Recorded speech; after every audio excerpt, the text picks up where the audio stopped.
Hello, everyone. Welcome to Vince. I know I don't look like Vince. I am Hayley Caronia, filling in for Vince Colonnese today on Rumble, of course. I know everyone in the chat is already here. Rumble.com/Vince is where you can watch the show. If you want to watch later, you can do that also.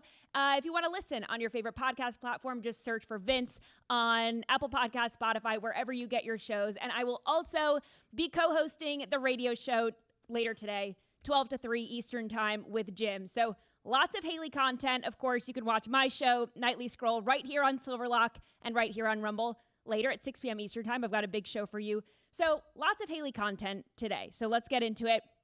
Kamala Harris's new book, 107 Days. That's what it's called. After her disastrous campaign, she is going to have to convince someone to buy the book. So last night, she started on her world tour on Stephen Colbert's show. That should do it. Not. A senior Biden staffer who hasn't pleaded the fifth admitted that he would have banked $8 million if Biden had won the 2024 election. Who knew electing corrupt corpses was so lucrative? Plus, I have got Daily Wire White House correspondent Mary Margaret Olohan on deck to break down all of Trump's new tariff rates, executive orders, and news from the swamp. Plus, I'm going to give you a little taste of what my show, Nightly Scroll, is like. If you watched Nightly Scroll last night, you know that I didn't get to scrolling time. So all of those videos that I had planned for last night, you will get right here on Vince. But first, I want to tell you about Fatty 15. Do you think about aging like I do? Because now I'm in my 30s. I work out a lot. If you follow me on social media, you know I'm always in the gym. I want my cells to feel younger. I want to age well. I want to sleep well. And my energy has definitely gone down. So I'm trying to get that back up. And I'm very excited to share with you guys C15 from Fatty 15. It is the first essential fatty acid to be discovered in more than 90 years. Fatty 15 co-founder Dr. Stephanie Van Watson discovered the benefits of C15 while working with the U.S. Navy. And based on studies, we know that when our cells don't have enough C15, they can age faster. Fatty 15 can help repair and protect age-related damage to cells and help activate pathways in the body that help repair mechanisms that support our overall wellness. Fatty 15 is a science-backed, award-winning, vegan, and 100% pure C15 supplement, and refills are shipped right to your door. They send them in this nice little glass bottle. It looks great on my nightstand. I take it every night before bed, and I sleep like a baby. Fatty 15 is on a mission to optimize your C15 levels to help support your long-term wellness and health, especially as you age. And you can get an additional 15% off their 30-day subscription starter kit by going to fatty15.com/Vince and using code Vince at checkout. These statements have not been evaluated by the FDA. This product is not intended to diagnose, cure, treat, or prevent any disease. Without further ado, ladies and gentlemen, thank you for joining Vince today. The show starts now.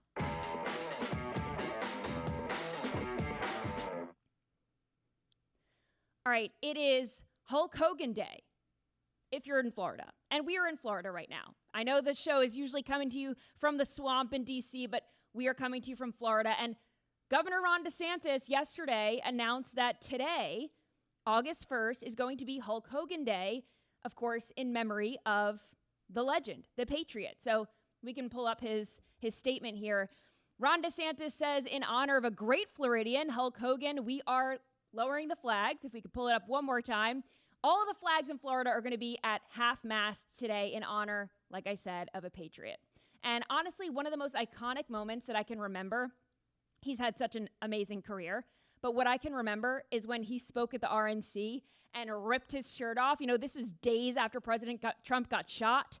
He had the bandage over his ear, and Hulk Hogan was just there in full force supporting the president. So I just wanted to say happy Hulk Hogan Day and rest in peace to a great patriot. All right, I want to get started on the Stephen Colbert, Kamala Harris collaboration last night that nobody asked for. They are a match made in heaven, or hell maybe.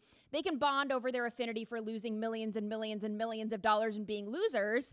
And, you know, Stephen Colbert's show, The Late Show on CBS, was losing $40 million a year. We know this. For the last 4 years. That's a lot of money. He's got 200 staffers on the show, and now Paramount and CBS, they have said that they are going to,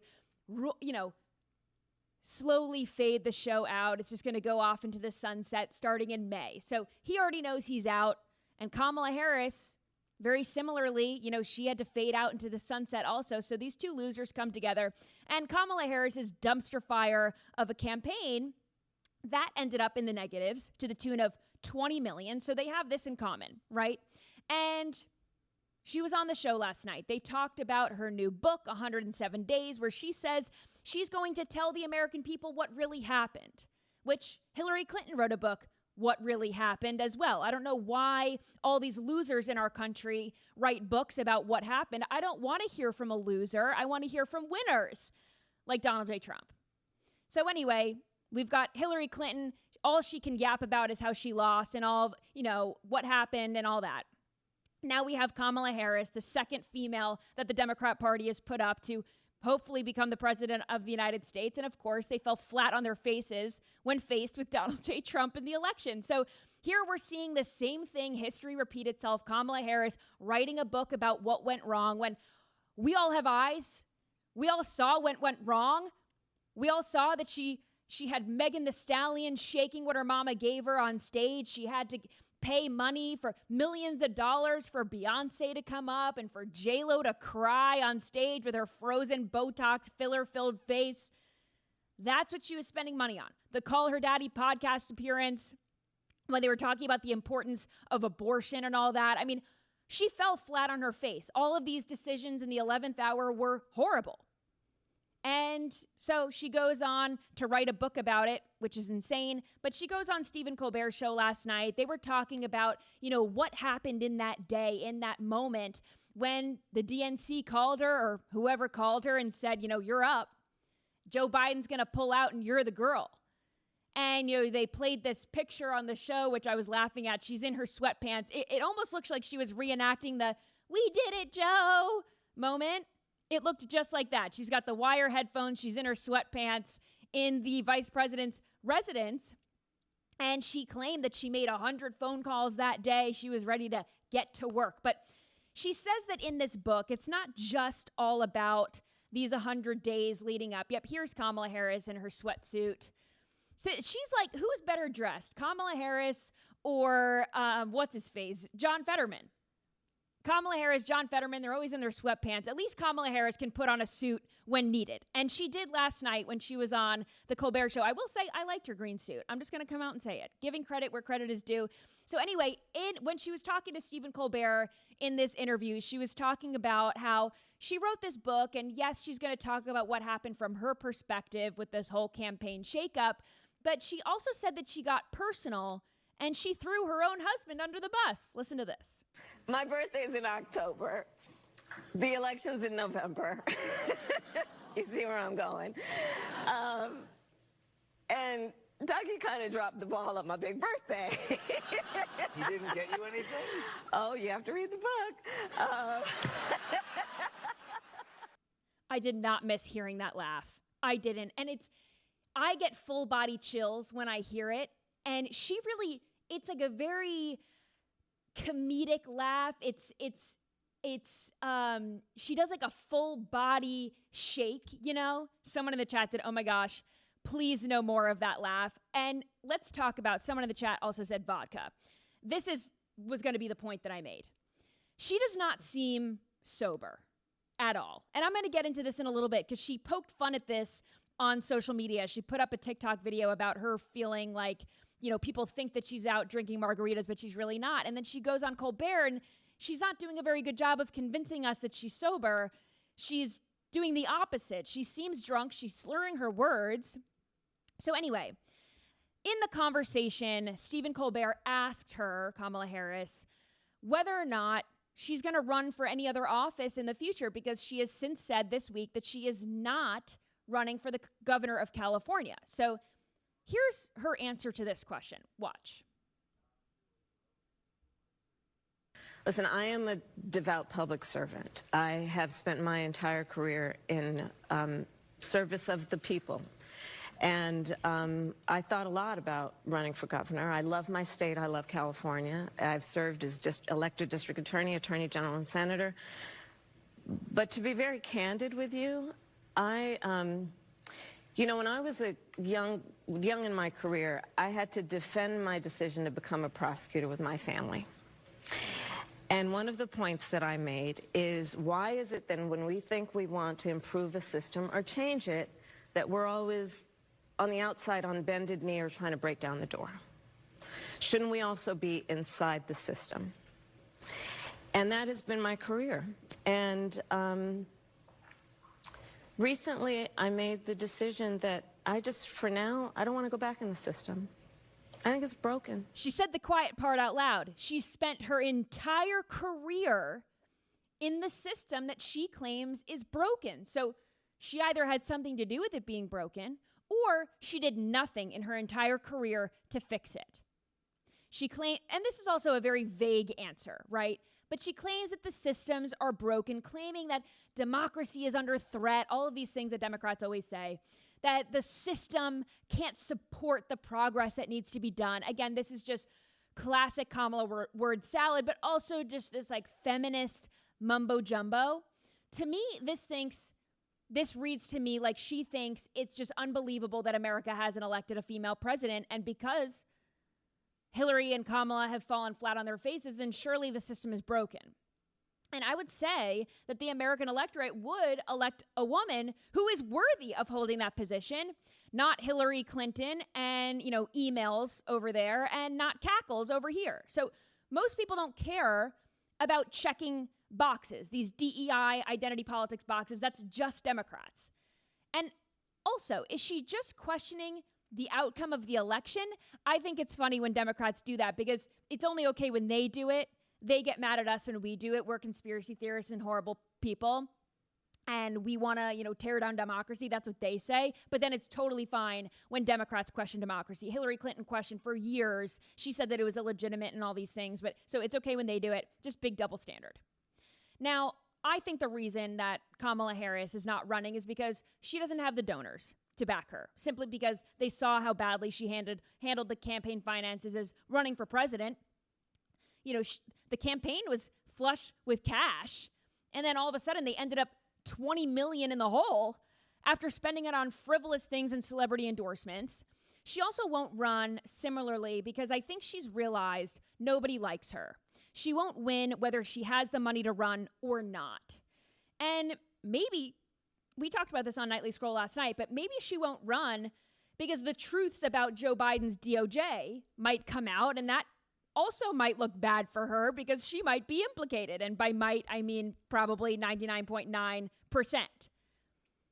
Maybe Biden's staffers and close aides like herself were implicated in one of the largest cover-ups in American history, which was President Joe Biden's health was failing. They knew it. They didn't want us to know it. And, now everybody is pleading the fifth because they don't want to be implicated in the lie. They don't want to be found guilty of anything criminal.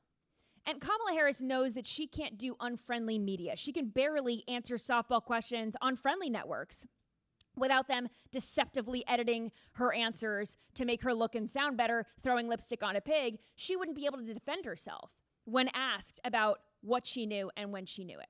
So I think she's bowing out, at least for now, hoping that people will buy her book. They'll take some time off, a few years. They'll forget what a horrible job she did, hopefully.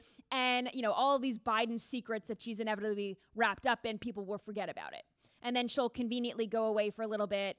Maybe she'll, work behind the scenes to elect Democrats, like she said. And she's going to do all this to just not attract media attention, aside from selling her book, because, anyone who would ask her a real question would just really throw her for a loop.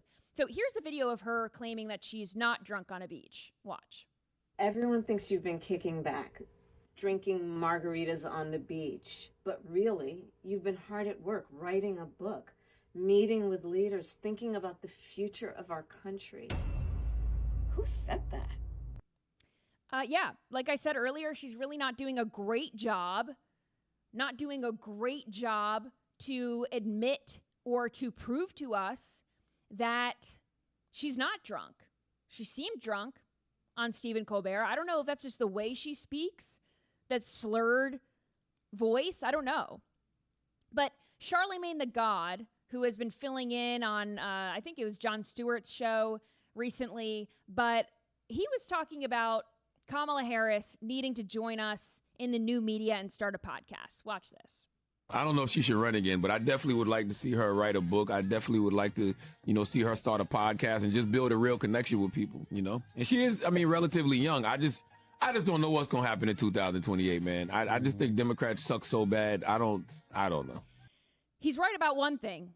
Democrats suck so bad, and they've got no leader. Kamala Harris is leading, and she has already said, I'm not running. So who do they have? I guess Gavin Newsom, maybe AOC. They're pretty screwed, but I certainly don't want to hear anything more from Kamala Harris. I think we've heard enough. Now, I want to quickly tell you about Blackout Coffee. I've got Daily Wire White House correspondent on deck, Mary Margaret Olahan, so stay tuned for that. First, you already know Blackout Coffee. I've got it right here in my mug. Proudly the official coffee of all of us here at Silverlock, and there's a reason for that. This is bold, unapologetic, America First coffee roasted right here, fresh in the USA in Florida. This isn't grocery store junk. Blackout Coffee delivers rich, high-quality roast that actually tastes like freedom. And now you can set it and forget it with autofill and recurring delivery. This means no more running out. You're never going to run out of your Blackout Coffee. No more watered-down backups. Just your favorite roast delivered fresh on your schedule. Pick your favorite roast and how often you want it delivered. And not only do you get a discount, but you get double the rewards and free shipping to your doorstep. I start my day with Blackout Coffee, then sometimes in the middle of the day, then sometimes before my show at like 5 p.m. So I'm sold. Here's what you got to do. You got to go to blackoutcoffee.com/Vince and use code Vince. That's VINCE to get 20% off your first order. Whether you're into bold, dark roasts, flavored coffee, and they have great flavors, by the way, or even instant coffee, Blackout has got your back. Real coffee, no compromise. blackoutcoffee.com/Vince. Get yours now. And I'm very excited now to welcome in Mary Margaret Olahan, Daily Wire White House correspondent, and I'm very lucky to call her a good friend of mine as well. I'm so excited to be with you. You were one of my best guests on Nightly Scroll a few months ago, so I'm very excited to be reunited, even though it is just virtually. Oh, it's so great to be here, Hayley. An honor to be on Vince, one of my favorite people in the world, you as well. So this is just a great Friday morning. It's a great way to spend the Friday morning. And let's get into yesterday at the White House. I'm going to ask you all about today and what's coming up and what we can expect. But yesterday was a big news day in D.C. in general because Russiagate was like a new breath has been breathed into the Russiagate scandal and the Russia hoax scandal. And a lot of left-wing media has been rushing to defend Hillary Clinton after these emails have been released by Senator Chuck Grassley. And the left is saying these emails that claim that Hillary Clinton signed off on the whole Russia hoax are Russian disinformation. That's what the left is saying. So let's try to break this all down. Right. The left has been saying that for years and years and years. In fact, Hillary Clinton went on TV for years and years, and many other members of the Democrat Party pushing this narrative and claiming that the president was part of a Russian disinformation campaign and that the election was stolen from Hillary Clinton. Well, yesterday we found out, actually 2 days ago, Kash Patel revealed that they had found all these burn bags at the FBI full of thousands of documents on the Russiagate scandal. And yesterday, I believe it was Senator Chuck Grassley who revealed these declassified documents showing that not only was Hillary Clinton aware of this plan to use this fake Russiagate smear campaign to distract from her own email scandal, but also that the FBI was advancing this campaign as well, which is, we already had bits and pieces of this. We already all kind of knew that this was going on, but to have these declassified documents showing this really only builds on that further. And Hayley, the thing that I found really crazy about this is I was at the White House yesterday for the press briefing with Caroline Leavitt. All of this came out on, I believe, Wednesday and then Thursday morning. Thursday is when the Hillary Clinton information came out. And so we're at this press briefing, which started at 1 p.m. And of course, I'm thinking, obviously, we've got to ask about this. This is huge news of the day. This is super interesting to me. And guess how many questions these reporters asked Caroline Leavitt about Russiagate? There was one question the entire briefing about Russiagate. Unfortunately, I didn't get called on, or I would have asked about it. But that's the level of disinterest the legacy media has in this topic, because there's not a lot of their outlets have been promoting this smear campaign for years. And so effectively for them to discuss it is to acknowledge that all of their outlets were complicit in this push to discredit Trump and to portray Hillary Clinton as the unfortunate victim of a stolen election, which is pretty ironic when we see how the rest of this has played out over the last decade or so. Absolutely. I'm not shocked that the legacy media has no interest in, exposing the corruption of the Hillary Clinton presidential campaign. It's not surprising to me one bit.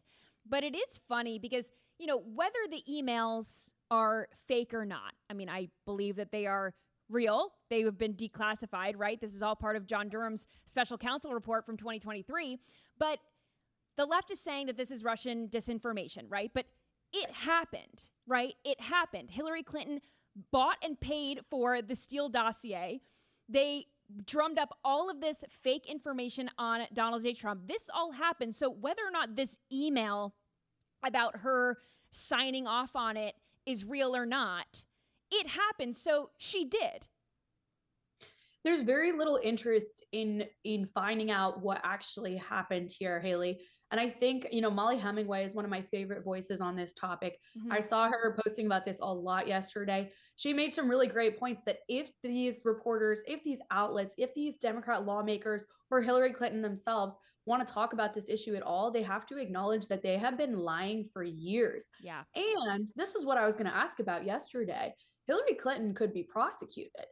Donald Trump, the White House, they have many reasons to be interested in prosecuting Hillary Clinton, and a lot of her up here. Yeah, this is the president's rallying cry for many years. And so I'm very interested in seeing where it goes on this point. So I think Hillary and a lot of these other Democrats are very aware, strategists, activists, that they need to be very, very careful and they need to tread very lightly. And at the same time, there's a lot of reporters who just breathlessly repeated the information that they were given or they were leaked or this oppo that was placed with them.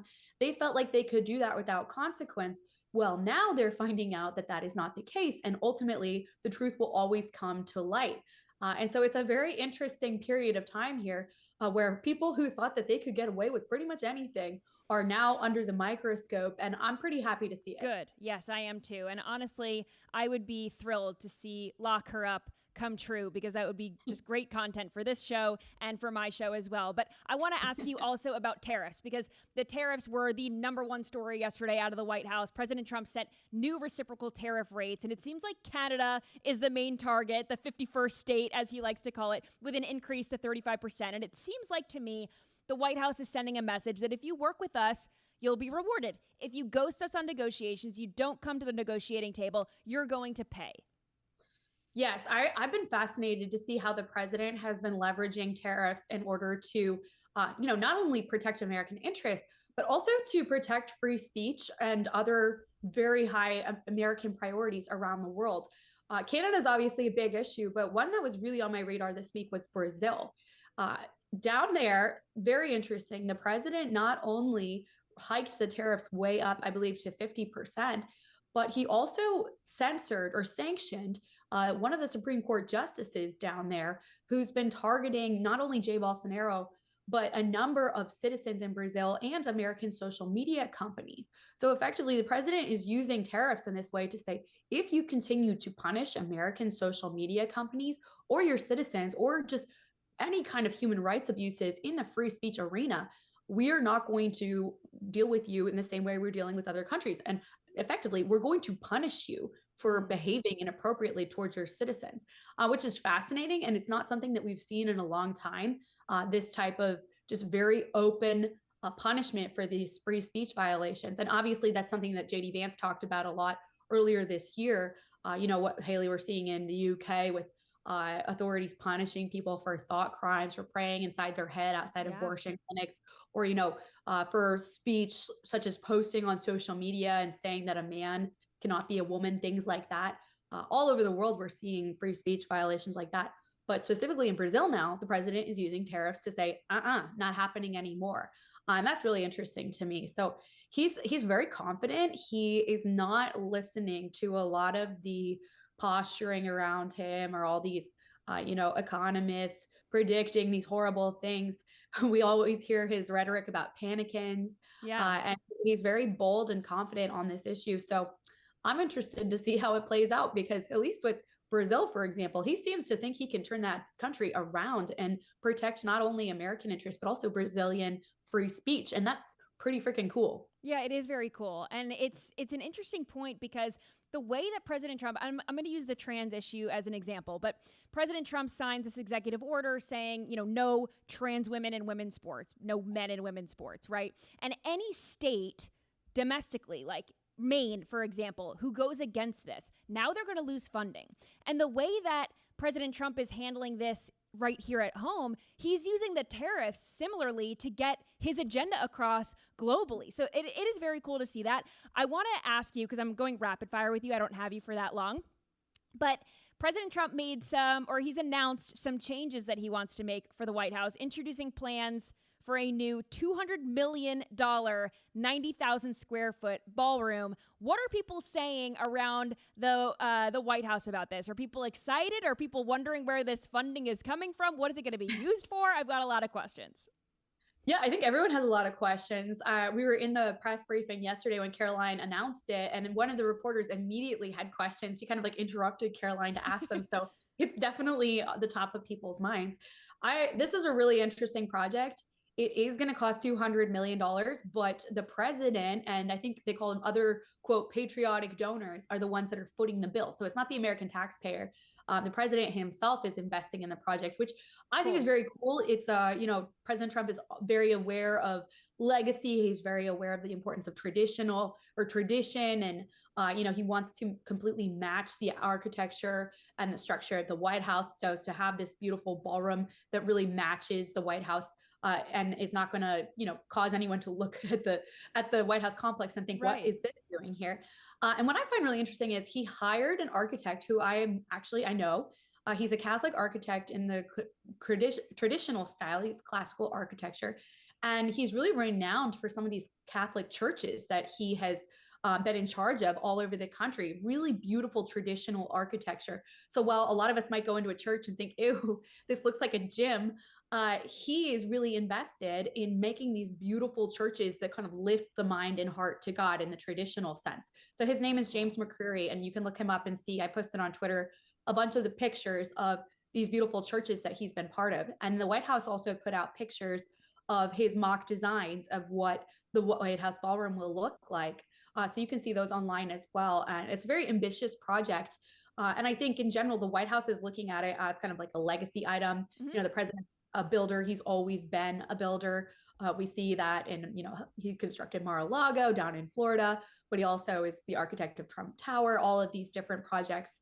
So he's very invested in it. And the critics that I've seen have said things like, oh, this is going to cost the American taxpayer so much money. Not true. The president is paying for it. They've also suggested that, it's kind of like a vain project, but the president has said that many other administrations have looked for space like this. They've wanted an event space. And right now the White House can really only hold, I believe, 200 guests in like one room. Now it's going to be able to hold 650. So very cool. Maybe someday, Hayley, you and I will be dancing at a ball at the White House. Which I can't wait. I hope so. That would be very cool. One more question for you, because I want to ask you about, speaking of President Trump and tradition, he is bringing back the presidential fitness test announced yesterday. And what's interesting is that President Obama ended the presidential fitness test in 2013, and that administration replaced it with the Cooper Institute's Fitnessgram, which is basically like a very liberal, woke version of the presidential fitness test, because what he says is it's similar athletic challenges, but it takes the competition out of the equation. Since when was competition a bad thing, especially with children? Well, Hayley, this is something that we've seen across the board when it comes to winners and losers and declaring things as objectively right or wrong. We have seen a lot of blurred lines over the years, but this is a great move in the right direction. So many of our children are suffering from lack of activity, poor diet. These are major things in the development of children, Trump administration. And I think it'll be really empowering for a lot of kids to have that competition, to have that drive, to excel in that way and to be rewarded for it. This is a really good thing.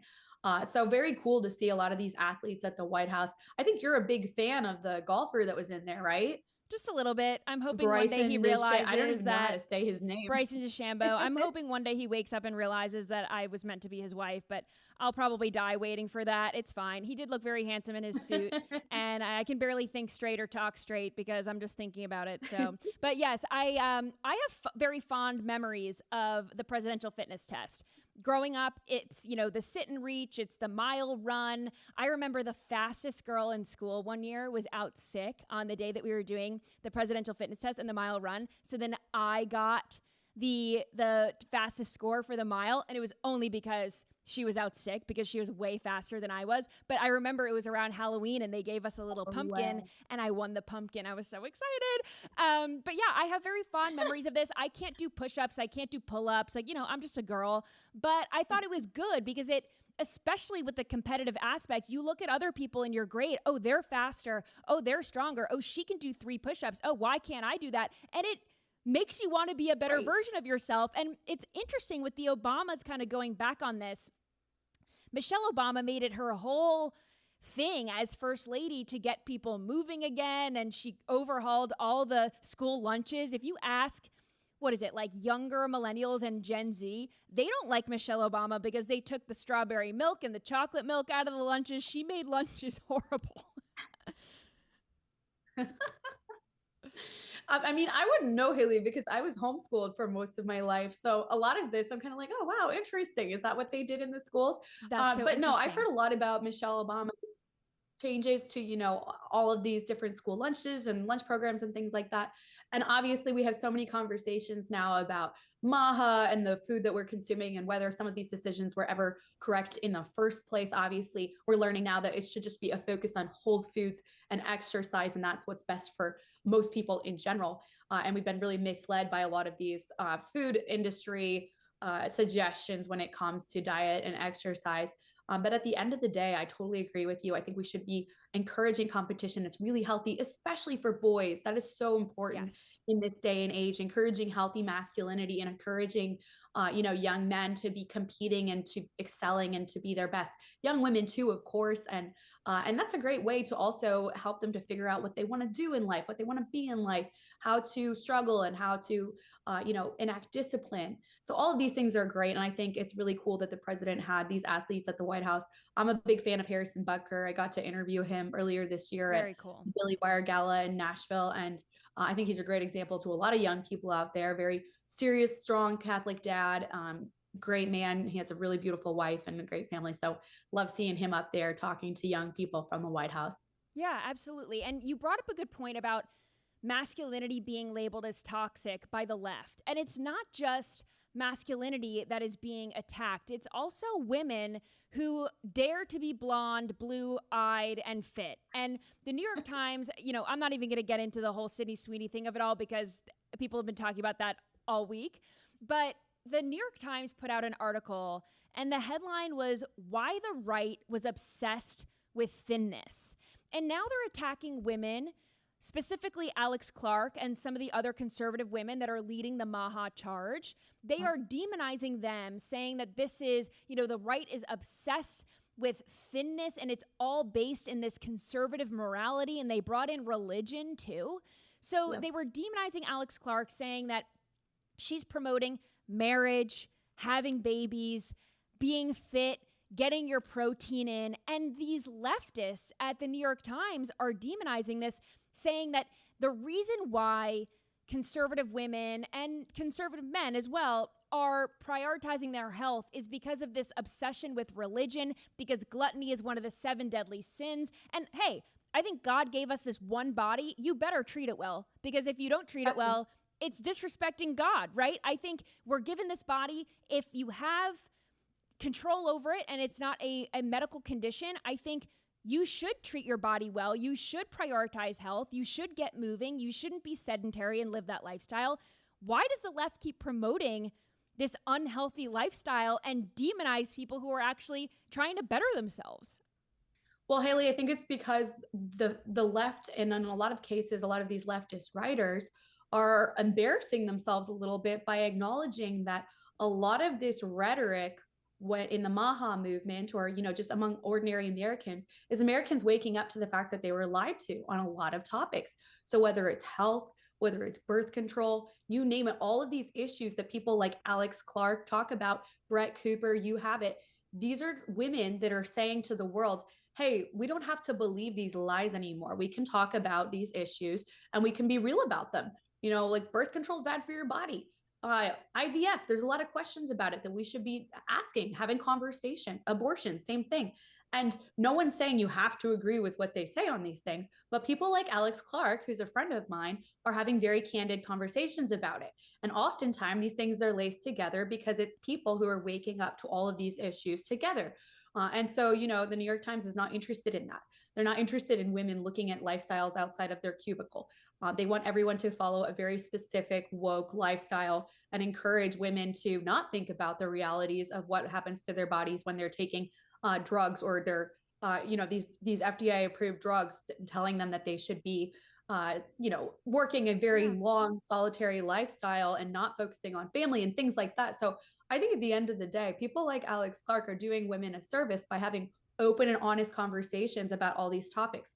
And I know Alex, I know she gets a lot of feedback, criticism, both positive and negative. She's very candid about her conversations and she gets into everything. So in my view, she should continue it. I think it's really important. And it's really good to be reaching people outside of our bubble. That is another thing that these writers do not appreciate, is how the MAGA movement has really reached people outside the Republican bubble. So you have people like Real Foodology, Courtney Swan on Instagram. She's not your traditional Republican influencer. She's a food, a nutrition influencer. So she reaches people all over the world. And she's been very open about these MAGA conversations. Yeah. Same with Alex. Her reach is expanding as well. So that makes them very, very uncomfortable. And I love it. I think we need more and more and more of these voices like that. Oh, I agree. More conservative women like you, Mary Margaret. Thank you so much for joining me on this episode of Vince. This was a really great conversation, and I hope to see you soon. Thank you so much, Hayley. This has been fun. Thank you so much. All right, I want to tell you quickly about Hillsdale. Do you ever just want to turn off the news and ignore politics? It's overwhelming. But here's the thing. We are citizens of a republic. The decisions made by our government affect our everyday lives. And in order to be a good citizen, you have to read and understand the United States Constitution. That's why I'm so excited that Hillsdale College is offering brand new free online courses called The Federalist. The Federalist Papers were primarily written by two of America's most important founding fathers, Alexander Hamilton and James Madison. Together, they explain how the United States Constitution established a government strong enough to secure the rights of citizens and safe enough to wield that power. Hillsdale's online course, The Federalist, includes 10 lectures, each about 30 minutes long. You can take the course at your own pace.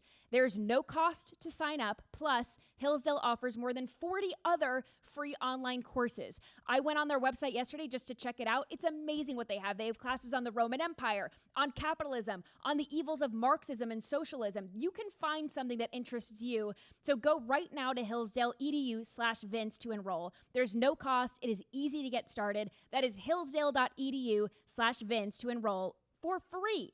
hillsdale.edu/Vince. I also want to tell you about Bond Charge. Vince has been telling me all about Bond Charge and how he loves the infrared sauna blanket and the red light face mask. I need to get on this train, okay? I'm going to be using code Vince for this right now, right? As soon as we get off the air, I'm going into Bond Charge and using code Vince. So ever since they sent them to Vince, he cannot recommend them enough. The sauna blanket helps with muscle recovery and detoxification. It has become a game changer. It is easy to use. You just wrap yourself up and let the infrared heat work. It's magic. Amazing. So the red light face mask is something else that they offer. Equally is impressive. I know that red light is amazing to help skin's texture and reduce inflammation. It's like having a mini spa treatment at home. I can't wait to get mine. So if you're thinking of trying them out, you're in luck. Head to bondcharge.com and use code Vince at checkout to get 15% off. Both of these products have made such a positive impact for him, and I know that you will love them too. So use code Vince at bondcharge.com to save 15% off. These statements and products have not been evaluated by the FDA. These products are not intended to diagnose, treat, cure, or prevent any disease or condition.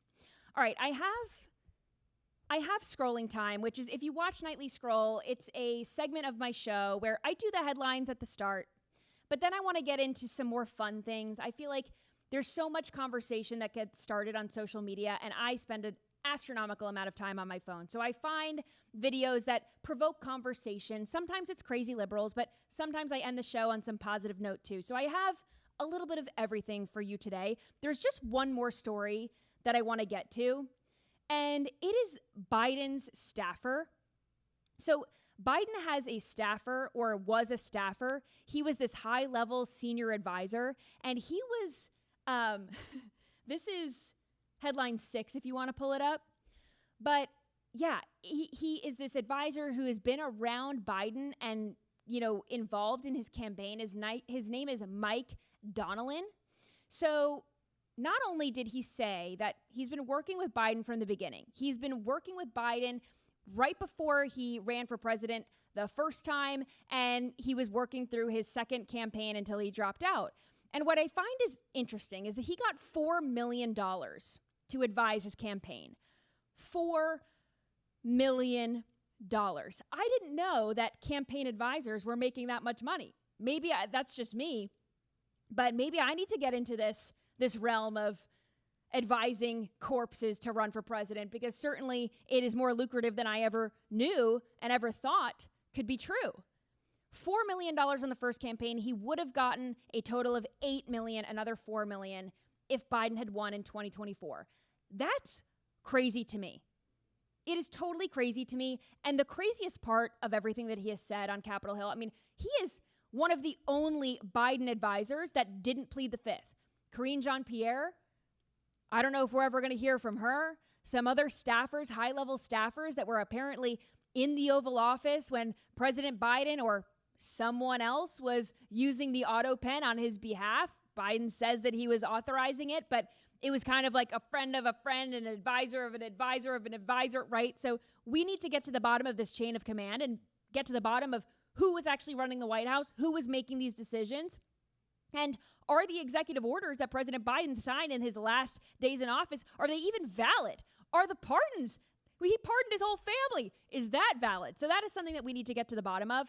And what's crazy is that Mike Donilon, he said that President Biden, he had all of his faculties, like he is hand to God, hand on the Bible, swearing under oath that President Biden had all of his faculties. He didn't even miss a step in the last few days. So that's crazy, because we've seen a lot of these Biden advisors, right? They plead the fifth because they don't want to be on the record saying what we all knew was true, is that Biden was failing completely and they were sweeping it under the rug. So by him saying, basically, allegedly lying under oath, I can say that. I don't know if that's true or not, but based on what I see and what everyone in the chat sees, it seems like President Biden was failing way sooner than they were willing to admit, and they only admitted it when it was too late and they knew that they couldn't win the election. All right, let's get into some scrolling time. This isn't Vince. This isn't Vince's thing. It's my thing, but I'm bringing you a little taste of what Nightly Scroll is like. This is the music that I play on my show, and it gets me going. It gets me into the mood. Okay, so there is a trend on social media right now, and Andy over here was asking me, why is everyone using this sound? And sometimes it's hard to explain how these things go viral and how they become a trend. But I didn't even know what Jet2 was. Jet2 is an airline, maybe. So Jet2 Holiday, there is an ad, and they used a song by Jess Glynn.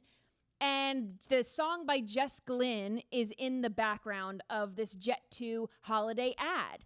And the holiday ad says, nothing beats a Jet2 holiday. You can get all these deals and whatever. So now people are using this song, a Jet2 holiday, kind of in an ironic way, where if something bad is happening, they put this sound over it, like nothing beats a Jet2 holiday. And it's kind of this ironic, like you wouldn't want this. But so anyway, the White House has hopped on this trend, and they posted this. Nothing beats a Jet2 holiday. And right now, you can save £50 per person. That's £200 off for a family. They're getting deported. They're shackled. They've got their handcuffs on. And of course, But now, with Jet2 holidays, the White House is using this in a joking manner. Like, there's nothing beats a Jet2 holiday. You, too, can get your free holiday, your free ticket on us. Just use the CBP Home app and get the hell out of here. Hit the road, Jack. So I think this is very funny. But of course, there is an uproar. If you go to the White House social media page, everyone is absolutely freaking out over this. Liberals, not us, like liberals. And they're saying, this is not a serious presidency. They're jumping on these trends. This is horrible. How can you use this trend and this song and put it to people getting deported? This is so horrible. This is so inhumane, blah, blah, blah, blah. All the things that they say about deportations, which is literally just following the law, right? So Jess Glynn is the woman singing that song in the background, and she had to come out and make a statement saying that she's totally disgusted that the White House used this song. So we could pull up this headline. But Jess Glynn, Hold My Hand is the song that went totally viral, and now she's slamming the Trump administration for using her song to promote deportations. I'm pretty sure she said it made her sick. It made her sick that President Trump used the song, or the White House used the song. And of course, the White House social media team is just doing what they do best, which is hopping on trends and making funny content. And they've been doing a great job. But I found this funny because Jess Glynn is not the first singer to do this, right? President Trump has used, and all politicians use songs like walkout songs at their rallies and what have you. So President Trump has used YMCA by the Village People, correct? And he has used, what else? I think he used to use Born in the USA, and then Bruce Springsteen got all mad at him. So this isn't the first time that these woke Hollywood entertainment celebrity weirdos get all peeved that President Trump is using their songs. And now I'm pretty sure that the Village People are okay with President Trump using YMCA. I think they kind of turned on it. And of course, someone in the chat reminded me Lee Greenwood, of course. But Lee Greenwood is on our side. He's one of the good ones. So of course he's going to let President Trump use his song. But yes, amazing. I just think it's amazing. And President Trump doesn't care. Here's the thing. It's like these celebrities feel like they're saving face with their audiences. Like they get to be the good guy and say, oh, well, President Trump used my song, but don't worry, I'm not into it. It's just, you're a loser. You're a loser. No one cares. I commented on the post. You just need to touch grass if you care about this. And then people are bullying me in the comments, but it's all liberals. That's all they know how to do is just bully, anti-Trump, TDS. It's all they do. So anyway, I do have some negative videos before we get to the good. So first, earlier this week, we had a lone gunman that we know of, a lone gunman walk into a New York City skyscraper. He had weird obsessions with the NFL. He was maybe targeting the NFL. That's where the NFL offices are in New York City. And he was claiming that he had CTE, and this was from high school football that he had played. So this crazed gunman, and they are always crazed and mentally ill. Of course, nobody in their right mind uses a firearm in that way. So he is crazed. He has a history of mental illness. He goes into this building and he kills people. And one of the people that he killed was a CEO at Blackstone. And of course, as we've seen with the United Healthcare CEO shooter, Mangione, he had sparked just a love affair among leftists on the internet. They saw him take out this CEO and they made him into a martyr, that he did it he's sticking it to the man, and he's sticking it to these systems that oppress us. And that's the leftist viewpoint, right? So they were glorifying the United Healthcare CEO, and now they're doing it again with this Blackstone CEO who was horrifically slain in broad daylight. So watch this.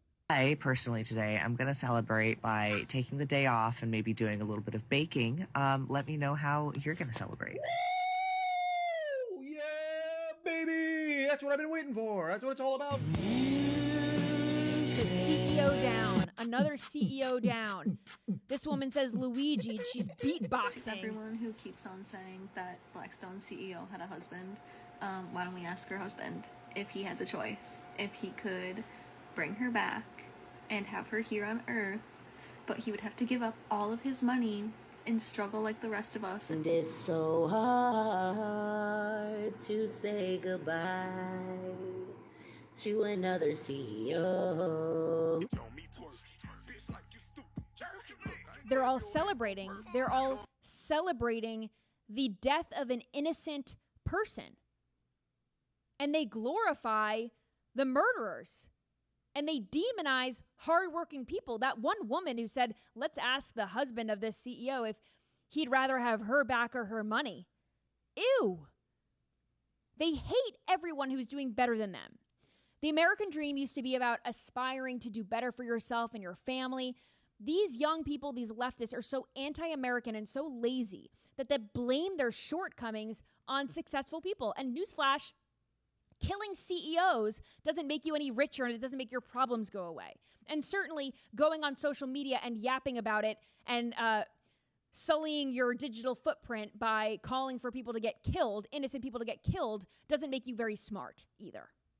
Now, another person who isn't very smart, this goes with the Sydney Sweeney American Eagle ad that has just gotten everybody on the left up in arms. They hate that she's blonde. They hate that she has blue eyes. They hate that she's skinny and gorgeous and has a gorgeous, curvy body. They hate everything that she stands for, right? Because they say that the American Eagle ad was fascism. And now this lunatic on the internet, she says, we still need to fight fascism, but make sure you have your mask on. Watch. Good genes passed on to offspring? That American Eagle ad with Sydney Sweeney is literally overt eugenics. I know you don't want to hear this, but if you want to talk about how that ad is promoting eugenics, which it absolutely is, we also have to talk about how choosing not to wear a mask when you can during an ongoing pandemic, because you're okay with a certain subset of people, primarily disabled people of color, dying for your own comfort, is also eugenics. Just the more normalized kind. Bye. It is not eugenics. This is not eugenics. This is not what these people are saying it is. This was American Eagle making a smart campaign decision. They got the biggest woman in Hollywood right now. She's very popular. She was on White Lotus. She was on Euphoria. She's in all these new movies. She was part of the resurgence of romantic comedies. She starred in Anything But You, that movie with Glenn Powell. So she is the Hollywood it girl right now. And the left hates that she's white because the left wants everyone to be fat and sick and a slob, essentially. So they hate that she stands for everything that they are not. And for this person, this lunatic, to tell her audience, whoever that is, that they have to wear masks because the pandemic is still happening. And if you're not wearing a mask, that is also eugenics because you want people of color and people with comorbidities to die. Enough of this. I thought this narrative was over 5 years ago, maybe 3 years ago. Totally sick. These people are sick in the head. I know that she's wearing a mask in her car right now, so I'll pray for her. We got 2 more videos. First one, this woman has taken a video of one of her neighbor's yards. And let's just say her neighbor doesn't like President Trump. Look at this. We're going to go through this together. We're going to show you all of these anti-Trump signs. I can't really read this one, but they're calling Trump supporters stupid in this sign. Don't worry, there's more. Lots of cat signs as well. This anti-Trump person doesn't speak for all cat ladies, by the way. I'm anti-Trump because I'm anti-stupid. There's another one with a cat on it that says F Trump with middle fingers on it. New York Rangers sign, okay. They've got an American flag, but there are more anti-Trump signs. There are more anti-Trump signs coming, but it's crazy. My cat is smarter than Trump. He's a puppet. Grow a spine for the love of this God in this country. For the love of God in this country, grow a spine. Republicans. Something tells me this woman's cat is not smarter than President Trump. But this is also lunacy. This is total lunacy. These are the same people who bought a Tesla before Elon Musk was associated with President Trump, and now they kept their Tesla, but then they have a bumper sticker on it. They have to have a sign on it that says, bought this before Elon Musk was a Nazi, or I bought this before, Trump, or blah, blah, blah. It's just They're totally insane. They're constantly virtue signaling to other people. They constantly need to remind people of how they stand politically. They constantly make everything about politics, and they have to let everyone know. They have to let everyone know what a good person they are by saying F Trump and you're stupid and all this stuff. It's very hypocritical. But I've got time for one more video, and I want to end on a fun note, a cute note. And this is a very cute, this is maybe the sweetest thing passed around a campfire other than marshmallows and s'mores. So let's take a look at this. We'll see you in the morning. This is a little baby. He has to say goodbye to everyone at the campfire before going to bed. They're passing him around like a hot potato. Hey, good night. Yeah, we'll see you there.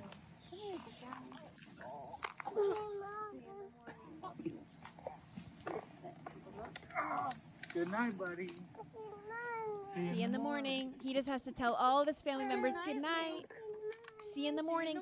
One wasn't good enough. He had to go to everyone individually and give them their own good night hug. So it is not good night.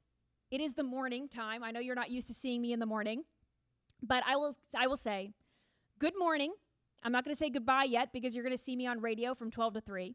I'm going to be co-hosting with Jim. I'm very excited about that. It's my first time on radio, so I hope you tune in for that. And then you could see me tonight on Nightly Scroll, 6 p.m. Eastern Time, right here on Rumble. Rumble.com/Hayley is where you can watch Nightly Scroll. And Vince is going to be back in the chair on Monday.